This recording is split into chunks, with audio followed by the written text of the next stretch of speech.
In the 2010s, everyone was playing Doodle Jump, Jetpack Joyride, or Subway Surfer on their smartphone. I used to spend hours on these games under the schoolyard shelter in middle school, and seeing these images again always gives me a little wave of nostalgia. But today, it's quite common to have the perspective that real gaming isn't on a phone. We give much less respect to an entire platform, so mobile games aren't taken seriously. Proof is, no one has ever said in their life, "Oh bro, come see, check out the craziness. I just finished Flappy Bird 100% in legendary mode with all the trials." Today, however, I've decided to pay tribute to these grand games that so marked my youth. In your opinion, how do they all end? Subway Surfers. Well, I don't know about you, but this game was clearly my life. I played it during study periods in middle school, and I had plenty of boards and characters. I was the king of this boy surfer. No one could challenge me. With over 2 billion downloads, you must have played it. Back in the day, my record was a run where I scored 80,000 points. The game lasted almost 20 minutes non-stop. By the end, my fingers were on fire. Well, let's just say I'm not super close to the world record, which is 2 billion, 50 million, and 5,000 points, held by this YouTuber who did a live stream where he played the game non-stop for a year. Well, there's a catch. It was a programmed script playing perfectly on loop. The real world record is said to be held by a certain Kareem M, who scored 2,660 points. And again, no proof. Just this screenshot that circulated a lot. This guy is almost a legend in the game's community. On many community forums, this record is a hotly debated topic. Is it fake or not? We don't know much. So, if you've played the game, but it gets faster and accelerates very quickly until it becomes ultra intense the further you go. But I'm gonna break a myth. The speed of the game at 2 billion points, and after 10 minutes of gameplay is the same. It's always just as hard. Basically, beyond 10 minutes, the game doesn't get faster. It's just a race against time, or rather a race against death. So yes, technically a well-coded bot can very easily achieve this score, and even go further. The game's limit is 2,147 million, and this number is way too big. I'm not going to say it in full, which is half of 2 to the power of 32, the number of bits on which the game is coded. Once this score is reached, we then go back into the negative values that the variable can contain, and then it's a cycle. So technically, the game wouldn't have an end? Yes. After 50 cycles of scoring 2 billion points in positive and negative value, this happens. The game starts to bug. The surfer skates in the clouds above the void, and the character falls into infinity. That still corresponds to 200 billion points, and it would take more or less 32 years of non-stop gameplay. A little thought for the security guard who always follows us to the end of the world. Last thing, I came across the live stream of this guy who is really playing the game non-stop for a year in God mode with Brace. Flappy Bird. You've probably already come across this video. At the end of Flappy Bird, when you reach pipe number 1000, Mario arrives and grabs us properly. Well, actually, it's just a fake. The game is simply endless and procedurally generated, and the real record by a human is only 1123. Honestly, I find that really not impressive. Well, okay, the guy is good, I admit, but I'm sure anyone who really tries hard for a few days can beat it. So this is explained by the fact that the real Flappy Bird no longer exists. It was removed very quickly after its release due to the creator's depression. The game's popularity, the money had ruined the simple life he aspired to, and he really didn't feel well. So not enough time to know who really has a record on it or not. Plus, consider that there have been thousands of clones of the game, and it's not even a joke. The video from earlier with Mario is probably one of the game's clones. Or maybe an FX, but it's certainly not the original. It doesn't count. So there you go. Nothing special to say about Flappy Bird. But well, the Mario thing arriving at the 1000th pipe made such a round on the internet that if we hadn't talked about it, everyone in the comments would have pointed it out. Next game, Angry Birds. We stay in the realm of birds with Angry Birds. This time it was really madness. More than a dozen games, partnerships with Star Wars, movies in theaters, goodies everywhere, and even a theme park for mega Angry Birds fighting against pigs. Nowadays, Angry Birds are a true flagship of gaming as much as Minecraft or Pokemon. No kidding. Consider that my 10-year-old cousin is a fan of Angry Birds. But like really, like me at his age when I was a fan of Dofus. The guy has an Angry Birds t-shirt. But you want to know how it ends. That's why you're here. So for you, I delved into the extremely detailed lore of Angry Birds. And believe it or not, it's really rich. Each character has a name, a past. There are love stories, drama within the team because Red is frustrated to be the only bird without a power. To make matters worse, the pigs keep coming up with new plans to steal the eggs. Honestly, I understand them. These poor birds have every reason to be on edge. Look at that. In every cutscene, they are constantly sulking. And after more than 700 levels, a fierce war against the pigs in many different places. The birds follow Foreman Pink into a time machine. And there, the final level. In a chaotic atmosphere, all overshadowed by a huge dinosaur skeleton, the angry birds pursue their ultimate battle. The birds finally defeat the pigs once and for all, recover their eggs, and leave the prehistoric era. They were stuck, and that's how the story of Angry Birds ends, at least until the collaborations with Transformers.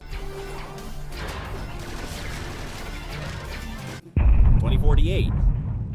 2048, the ultimate dad game, where you had to merge squares of 2, 4, 8, 16, 32, etc. up to 2048. And then, if you were skilled enough, you could even go further and merge two 2048s to get 4096 and so on. But otherwise, yes, the game does have an end. It's mathematical, meaning that even if you go above 2048 in powers of 2, technically each time, you need to occupy one more space on the grid. This limits your moves, and by being the most optimal and having luck on your side, you can reach a maximum score of 2 to the power of 17, 131,072, and that can be explained very simply mathematically. Look, there are only 16 spaces on a 2048 board. Once you've reached the square 131,072, well, there's no more room for the 2 that needs to spawn and allow you to make a second one, to merge it and go even further. But yes, technically 2048 has an end, but what I'm showing you is a robot that manipulates randomness. It plays at x100 in an ultra-optimized way. You'll never see someone reach 2 to the power of 17. Keep in mind that the human record is only 8192, and it has already been reached by many people. I admit that one might think it's not that huge compared to 2048, but you have to realize that the difficulty is exponential with each new tile. Technically, to create a new pair, we multiply the game's difficulty by 2, because we have to retrace the entire path a second time, and especially since there's one less free space. I am convinced that it will happen one day, maybe to me, maybe to you. The infinite games. It's pretty crazy, but while writing this video, what I wanted to find out was how Candy Crush ends. Well, there's no end. More than 18,500 levels currently, with 15 added each week. But then, who seriously wants to start an almost infinite game like that today? We have the cliche of the housewife on our phone, yet there are still over 270 million regular players. We're not that far from the 450 million in 2015. So quite a few people are already up to date on the game, and there's not really a record on it. However, if I tell you